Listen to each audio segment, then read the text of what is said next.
Reflection में आपका स्वागत है।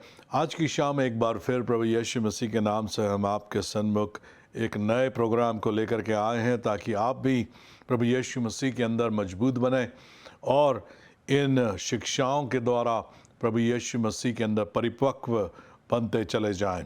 यदि आपके पास प्रार्थना के विषय है तो कुछ ही क्षणों में एक नंबर आपके स्क्रीन के ऊपर आएगा। आप उस स्क्रीन के उस नंबर पे कॉल करा के हमारे साथ में प्रार्थना करा सकते हैं। यदि प्रभु ने आपके मन में कुछ दिया है कि आप हमारी सेवकाई के अंदर एक विशेष दान दें, तो उसी नंबर पे आप फ़ोन लगा करके अपने विशेष दान प्रभु यीशु मसीह की सेवकाई के लिए, परमेश्वर के सुसमाचार के प्रचार के लिए दे सकते हैं। आज की शाम हम लोग बात करने जा रहे हैं निराशा के ऊपर। कई लोग निराश और हताश इन समयों के अंदर चल रहे हैं।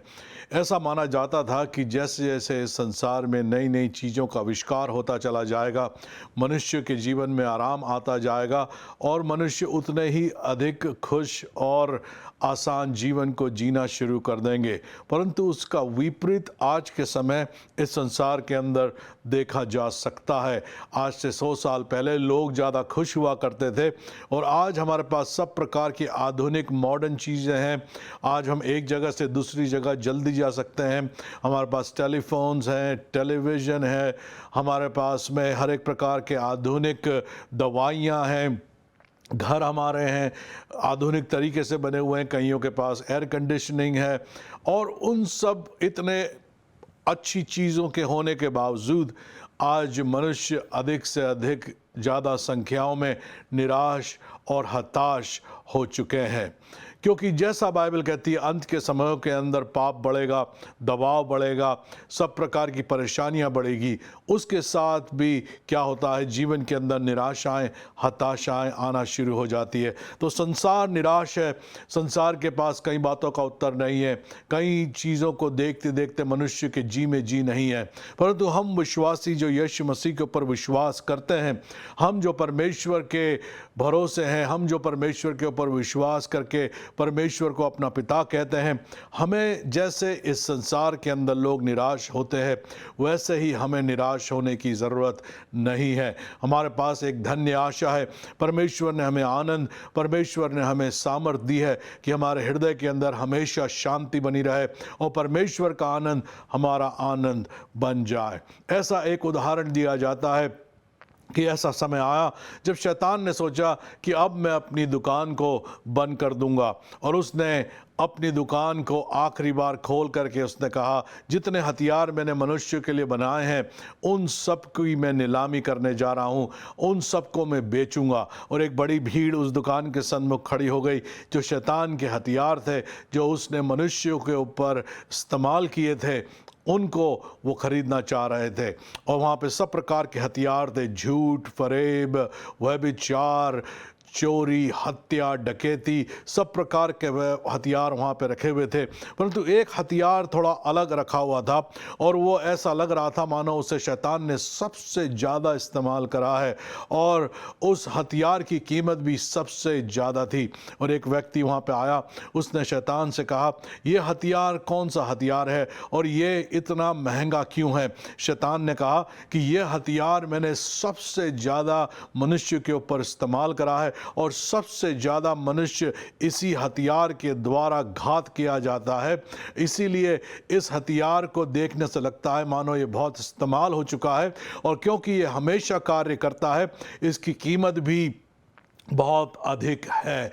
तो उस व्यक्ति ने उस शैतान से पूछा, क्या है इस हथियार का नाम और क्या है इसके कार्य करने का तरीका? तो शैतान ने कहा, ये जो सबसे महत्वपूर्ण और सबसे कीमती और सबसे मेरा सामर्थ्य हथियार है, वह है निराशा का हथियार, आशाहीनता का हथियार। ये मनुष्य को निराश कर देता है। और यही यदि हम लोग जीवन में देखें, वास्तविक तौर से सबसे अधिक व्यक्ति घात होता है इस संसार के अंदर निराशा के द्वारा। कई लोग संघर्ष से होकर के गुजर रहे होते हैं। हो सकता है आज की शाम जब आप इस प्रोग्राम को देख रहे हैं तो आपके जीवन में भी परीक्षाएं चल रही होगी, आपके जीवन में भी संघर्ष होगा। ऐसा होगा मानो आपने कई समय से परमेश्वर को पुकार के कहा हो और परमेश्वर की ओर से आपको कोई भी उत्तर नहीं मिला हो। आप एक कदम आगे बढ़ते हैं परंतु 10 कदम पीछे आप चले जाते हैं। हो सकता है आपके जीवन के अंदर एक के बाद एक कठिनाइयां चली आ रही हो, शरीर के अंदर, आपके स्वस्थता के अंदर, आपके धन के अंदर, आपके परिवार के अंदर। इन सब समस्याओं के कारण हो सकता है आज की शाम आपके जीवन में बड़ी निराशा आ चुकी हो और आप आज पुकार के कहते हो प्रभु मेरा अब क्या होगा, मेरे लिए कोई रास्ता नहीं है। यिर्मयाह नबी भी इसी दौर से एक समय अपने जीवन से गुजरा था।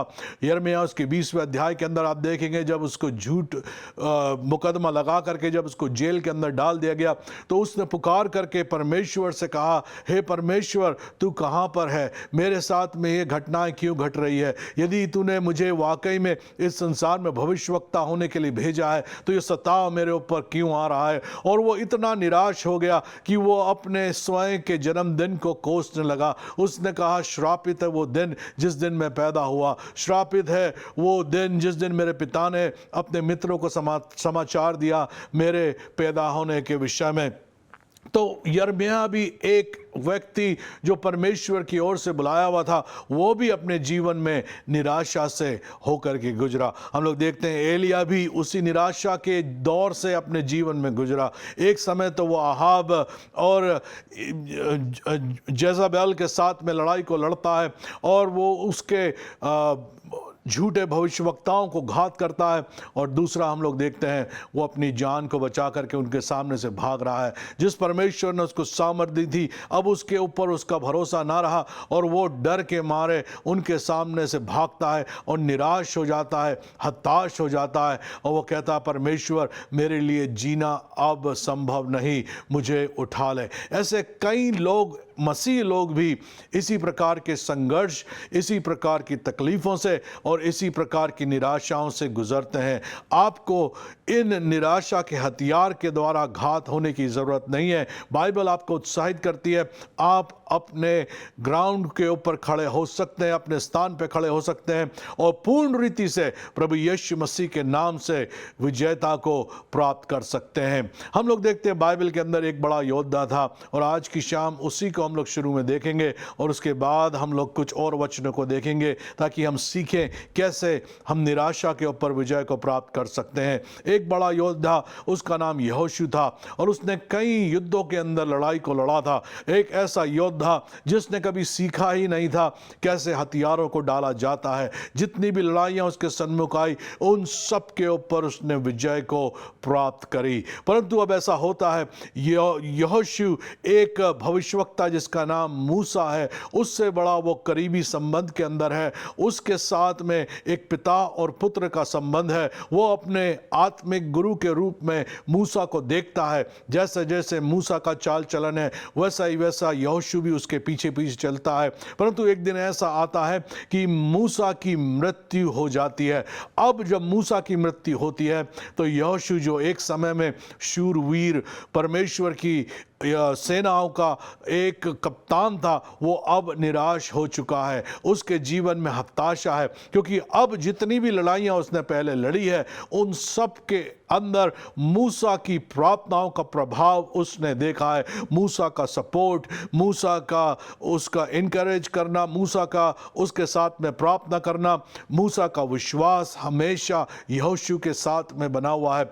अब मूसा की मृत्यु हो गई है। मूसा अब उसका आत्मिक लीडर, उसका आध्यात्मिक गुरु इस संसार के अंदर जो था वो जा चुका है। और अब यहोशू जिस प्रकार से कोई एक व्यक्ति शोक करता है उसी प्रकार से वो शोक कर रहा है और उसे नहीं मालूम कि वो कैसे आगे अपने जीवन में चलेगा।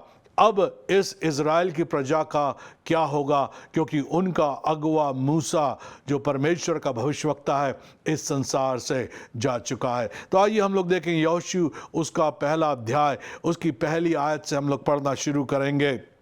और 9वीं आयत तक पढ़ेंगे।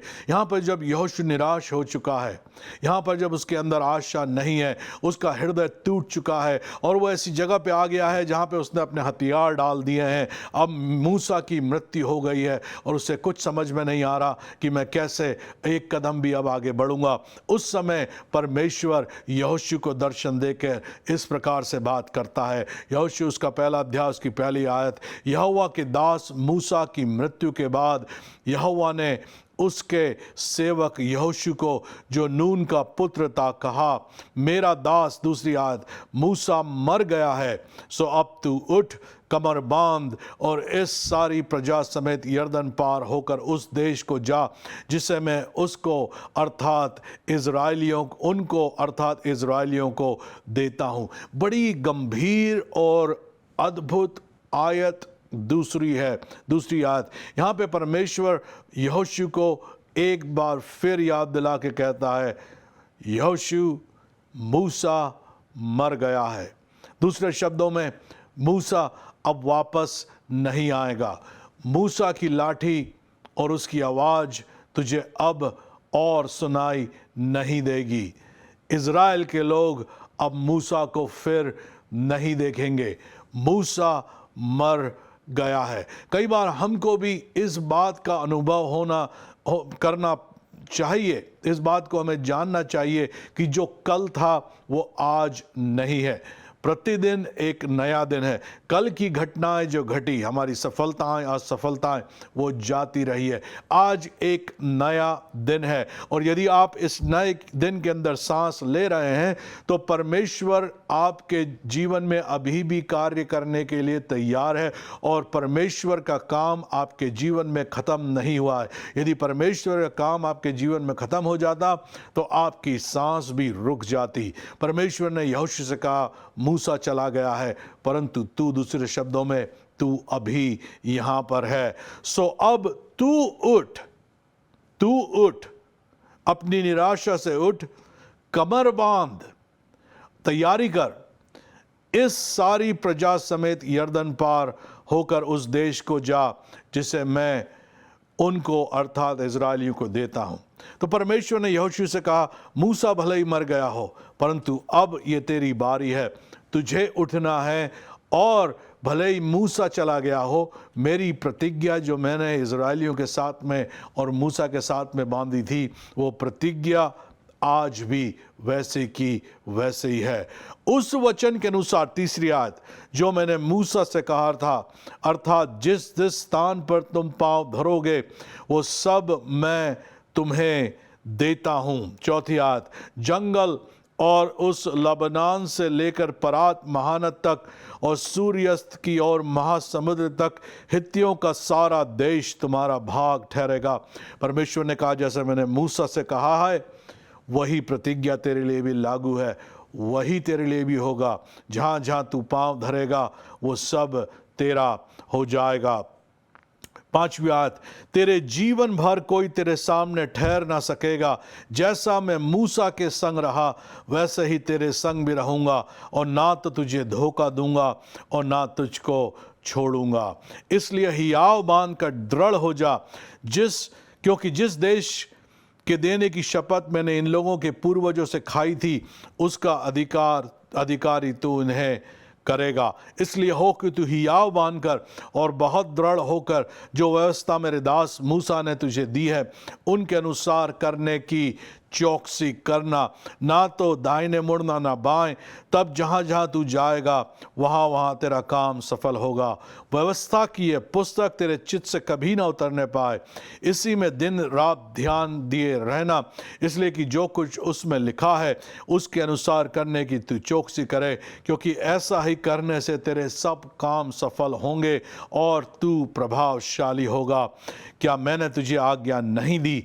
हियाव बांधकर दृढ़ हो जा, भय ना खा, तेरा मन कच्चा ना हो, क्योंकि जहाँ जहाँ तू जाएगा वहाँ वहाँ तेरा परमेश्वर यहोवा तेरे संग रहेगा। तो यहाँ पर बाइबल जो अंश मैंने आपके सन्मुख पढ़ा, यहाँ पर परमेश्वर यहोशू को जो निराश है, हताश है, उसको बार बार कहता है, हियाव बांध, दृढ़ हो जा, भय ना खा, तेरा मन कच्चा ना हो। हियाव बांध दृढ़ हो जा, हियाव बांध दृढ़ हो जा, हियाव बांध दृढ़ हो जा, तेरा मन कच्चा ना हो। बार बार परमेश्वर यहोशू को याद दिलाता है कि जो शपथ मैंने खाई है, जिसकी प्रतिज्ञा मैंने करी है मूसा के साथ में, इनके पूर्वजों के साथ में, इस प्रजा के साथ में, उन सब बातों को मैं पूरा करूंगा। और जैसा मैं मूसा के साथ था वैसे ही मैं तेरे संग रहूंगा। तेरे सन्मुख तेरे पूरे जीवन भर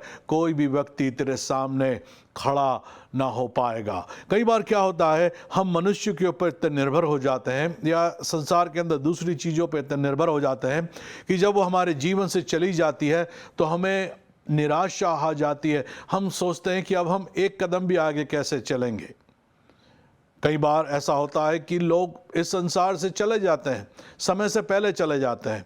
पति चला जाता है, पत्नी की मृत्यु हो जाती है, पिता की, माँ की, भाई की, कई बार समय से पहले या यहाँ तक कि समय के समय अनुसार भी मृत्यु होती है। और कई लोग इतने निराश हो जाते हैं कि अब हमारा क्या होगा, हम कैसे करेंगे, कैसे जिएंगे। और परमेश्वर हमसे कहता है कि हियाव बांध दृढ़ हो, तेरा मन कच्चा ना हो, क्योंकि मैं तेरे साथ हूं। और मेरी प्रतिज्ञा जैसे मैंने दूसरे विश्वासियों के साथ में रखी है, वैसे ही मेरी प्रतिज्ञा तेरे साथ में भी है। मनुष्य जाता रहे परंतु परमेश्वर का वचन और परमेश्वर की उपस्थिति हमारे जीवन में हमेशा बनी रहेगी।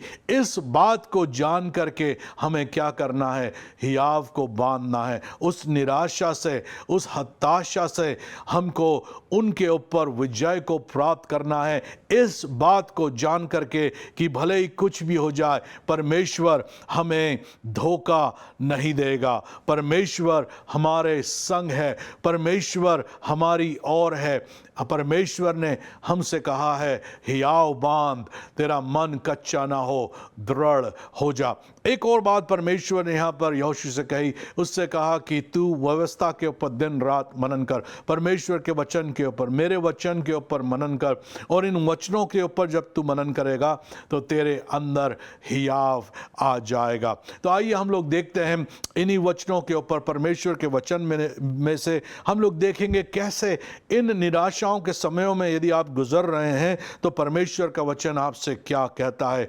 भजन संहिता 147 उसकी 3 आयत इस प्रकार से कहती है कि परमेश्वर खेदित मन वालों को चंगा करता है और शोक पर मरहम पट्टी बांधता है। तो परमेश्वर जानता है कि जब आप निराश हैं, आप हताश हैं, तो आपका हृदय टूटा हुआ है। और बाइबल कहती है परमेश्वर आपके मन को चंगा करने वाला परमेश्वर है। और वो आपके शोक के ऊपर, आप जो दुख को महसूस कर रहे हैं उसके ऊपर वो मरहम पट्टी को बांधता है। उस परमेश्वर को पुकार के कहो, हे प्रभु मेरे मन को तू चंगा कर, मेरी निराशा को तू दूर कर दे, मेरी हताशा तेरे सन्मुख से दूर हो जाए, मेरे हृदय को तू चंगा कर दे।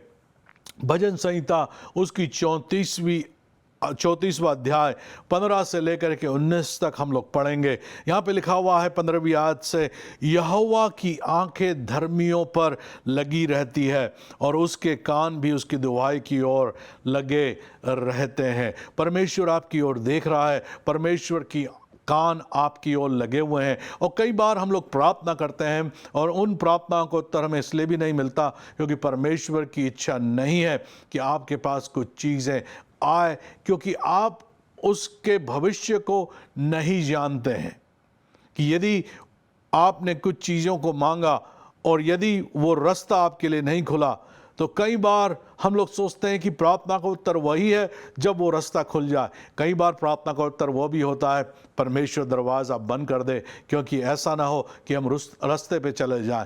हमें नहीं मालूम आगे क्या होने वाला है, परमेश्वर उस बात का ज्ञानी है। कई बार ऐसा होता है मनुष्य एक रास्ता लेना चाहता है परंतु हम नहीं जानते कि आगे बड़ी दुर्घटना हो सकती है और परमेश्वर कई बार उन रास्तों को हमारे लिए बंद कर देता है। इसलिए इस बात पे भरोसा रखो कि परमेश्वर की आंखें आपकी ओर लगी हुई है और वो आप अपने कानों से आपकी बातें सुन रहा है। और ना सिर्फ खुले दरवाज़ों के लिए परमेश्वर का धन्यवाद दो, परंतु कई बार बंद दरवाज़ों के लिए भी परमेश्वर का धन्यवाद दो, क्योंकि कई बार उन बंद दरवाज़ों के अंदर भी परमेश्वर की सुरक्षा है। 16वीं आयत, यहोवा बुराई करने वालों